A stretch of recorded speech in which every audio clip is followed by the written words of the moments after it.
Olá, turma! Estamos aqui para fazer a correção aqui da nossa prova de Geologia. Então, eu vou fazer aqui com vocês a discussão, né, do gabarito aqui das questões. Bem, a primeira questão aqui, nós temos que, em uma área tropical úmida com solo argiloso, o processo de intemperismo mais dominante é.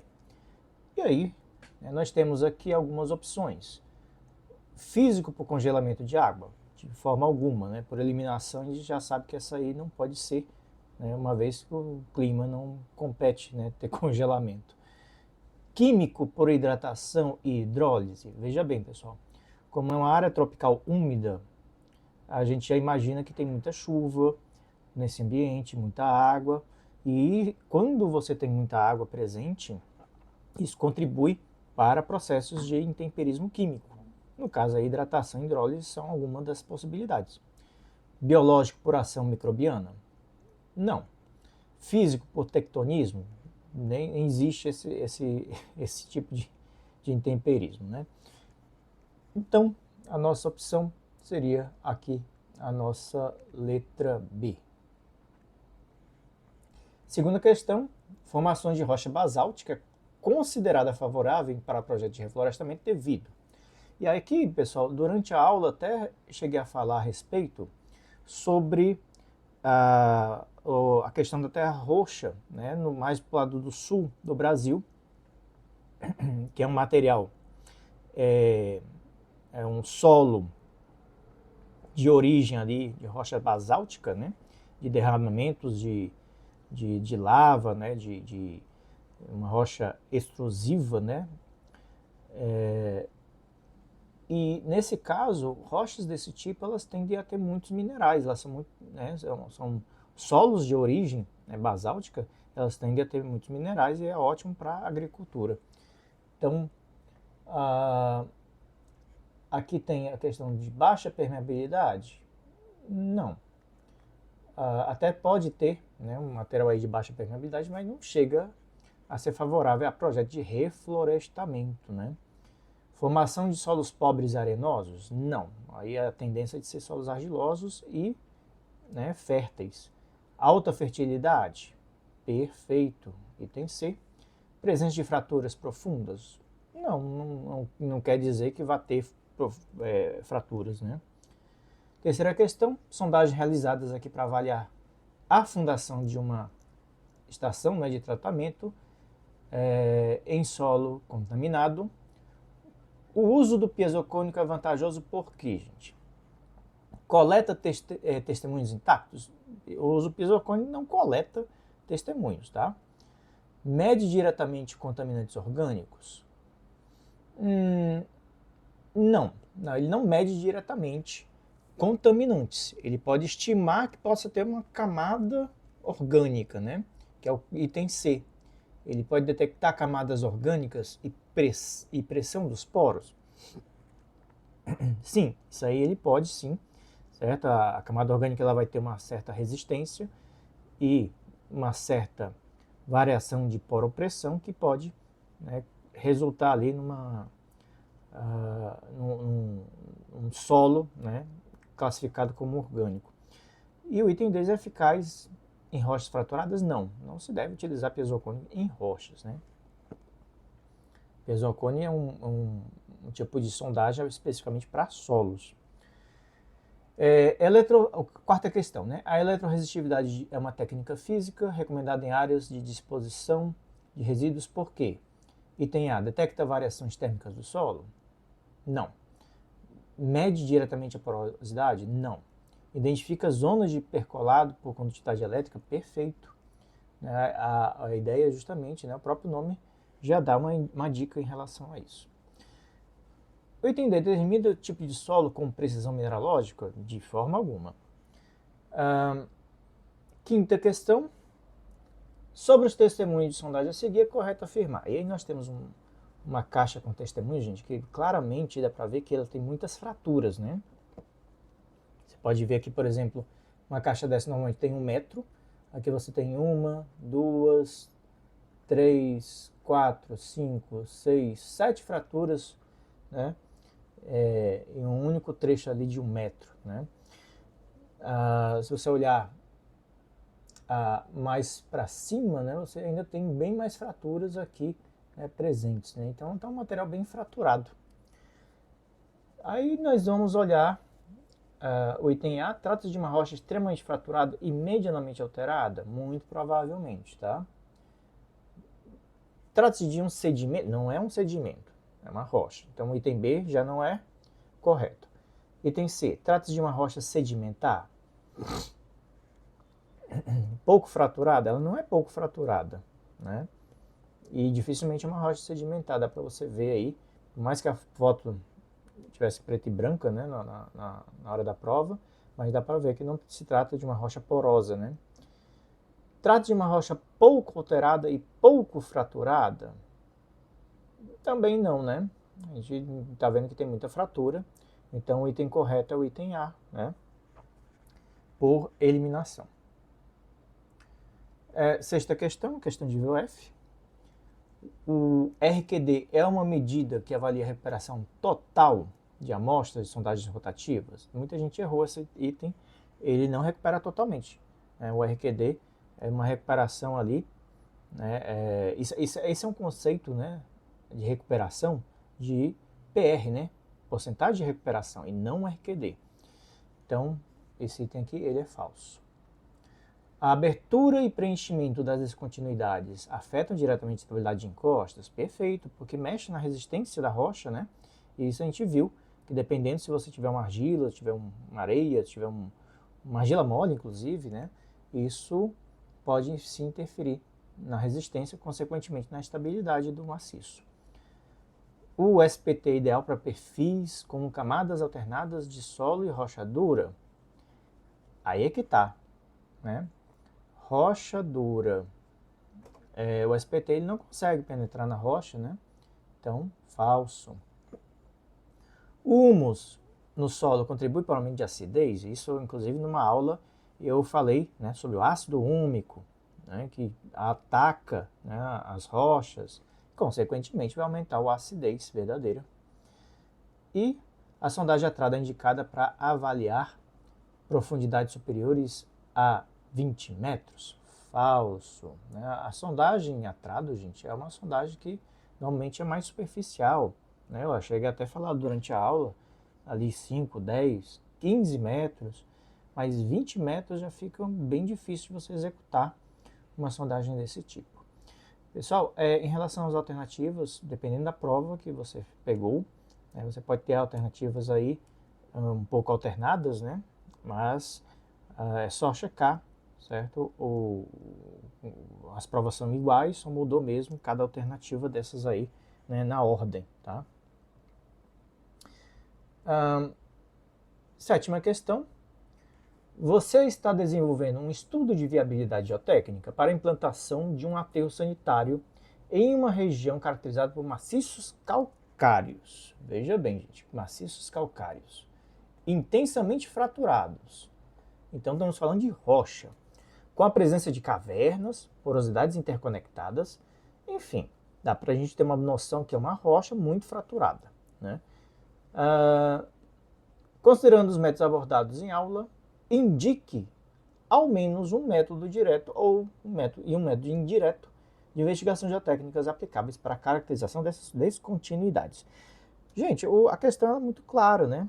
Ela está avaliando descontinuidades, ela está dizendo que é uma rocha, então não tem outro método direto a não ser rotativo. Teve muita gente que errou essa questão dizendo que, falando de SPT, de trado, até mesmo sondagens que não são de certa forma diretas, como o piezocone, falaram aqui.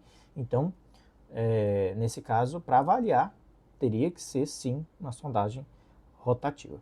Aí a questão de sondagens indiretas, aí você poderia usar, pessoal, a sísmica, né, de eletrorreatividade. Teve gente que falou, né, o uso, por exemplo, da gravimetria, né, de um gravímetro, que até pode ser, né, já que ele tem presença de cavernas, né, então até aceitei quem falou em gravimetria, certo, como um método indireto.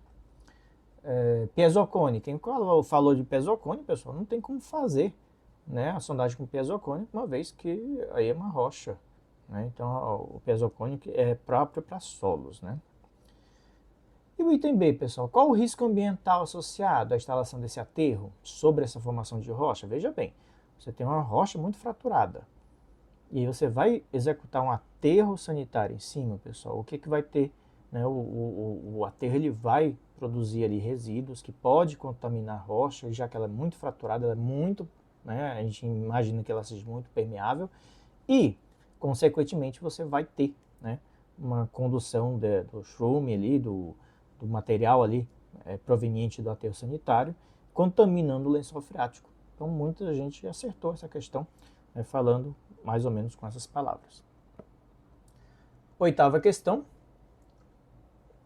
Uma mina de cobre foi abandonada há mais de uma década e atualmente apresenta acúmulo de água ácida em suas cavas, com indícios de presença de metais pesados, como cobre, ferro, chumbo, zinco. A cerca de 200 metros na área da mina há um rio que abastece comunidades locais e suspeita de contaminação desse recurso hídrico por escoamento superficial ou subterrâneo. Como engenheiro ambiental, elabora um plano técnico abordando o seguinte. Primeiro, investigação, pessoal.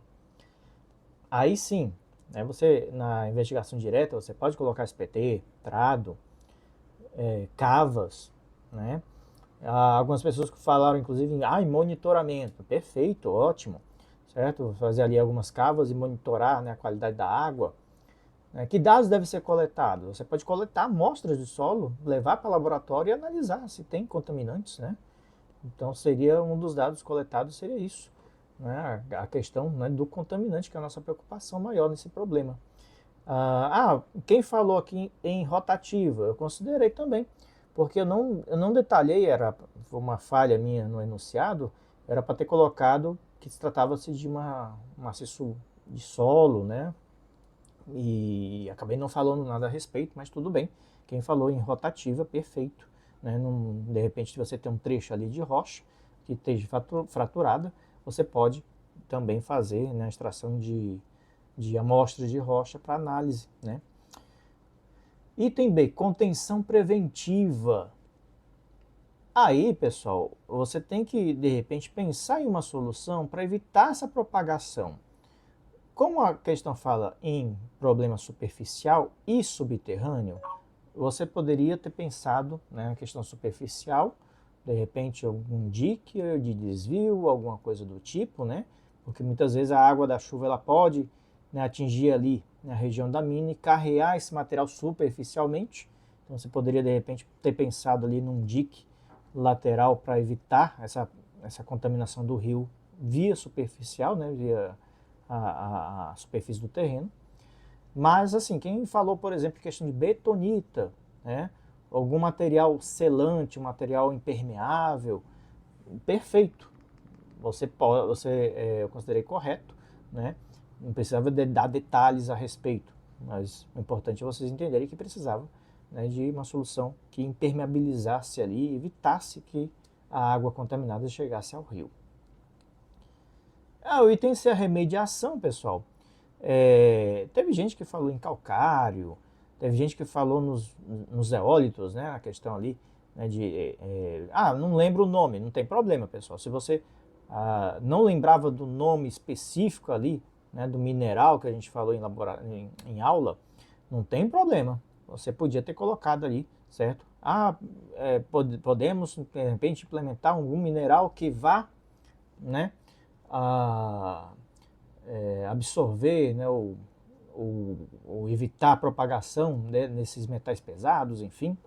Tudo bem, quem, né, procurou esse tipo de explicação está aceitável.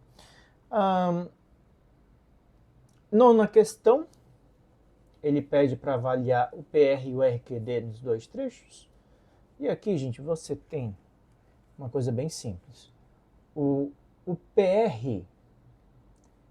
PR aqui do primeiro trecho, nós temos o primeiro trecho aqui e o segundo. 1 metro. O que recuperou, pessoal, foi 1 metro. Só que no primeiro trecho a profundidade era 1,5 metro e no segundo trecho de 1,5 a 2,5. Então, PR do primeiro trecho o nosso PR aqui do primeiro trecho, ele seria 1 metro que recuperou dividido por 1,5 metro. 67. E o PR do segundo trecho, gente? Ele recuperou 1 metro numa escavação de 1 metro, né, de 1,5 a 2,5. Então o PR, né, do segundo trecho é 100%, ou igual a 1. Já o RQD, gente, aqui, RQD do primeiro trecho, você vai contar os fragmentos maiores que 10 centímetros. Então aqui, por exemplo, essa parte aqui você não conta, não tem nada maior do que 10 centímetros. Esse trecho aqui você tem, ó, 10, 20, 30, 40 centímetros. E aqui temos 10, 20, 30, 40 centímetros aqui, certo? Então, nesse caso aqui, nós teríamos um RQD de 80 dividido por 1,5 metro, né? 8 dividido por 15, 8 dividido por 15, 53%. E o RQD do segundo trecho, pessoal? O RQD do segundo trecho, você tem aqui, esse aqui conta, algumas pessoas erraram. Você só tem 10 centímetros, gente. O RQD é maior do que 10 centímetros, tá? Então esse primeiro trecho, esse pedacinho aqui você não conta. Você vai contar esse, ó, que tem 10, 20, 30, 40, 50. Vamos contar esse aqui, ó. Temos 10, 20. Ah, mas tem uma fratura aqui, mas a gente conta as fraturas transversais, tá, pessoal? Não as longitudinais. E temos mais 20 aqui.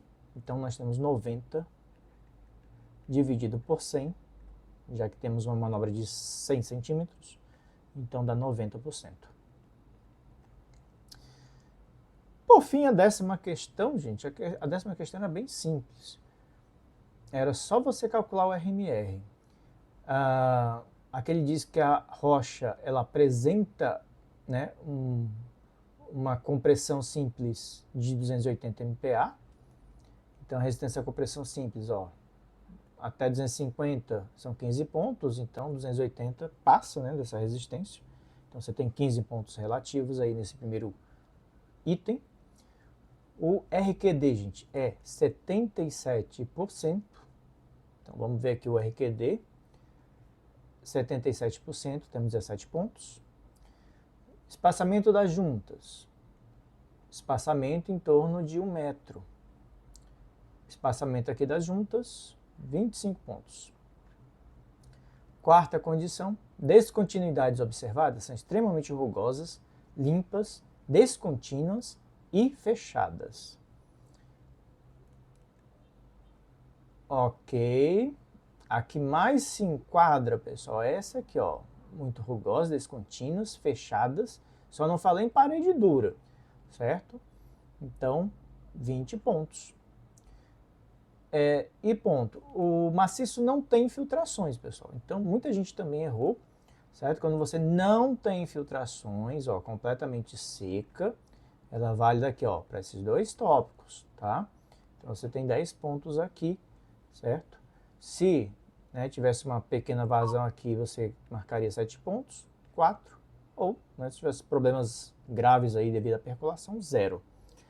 Então, somando aqui, nós temos aqui 15, 25 dá 40, 60, 70, 87. Nosso RMR igual a 87, tá?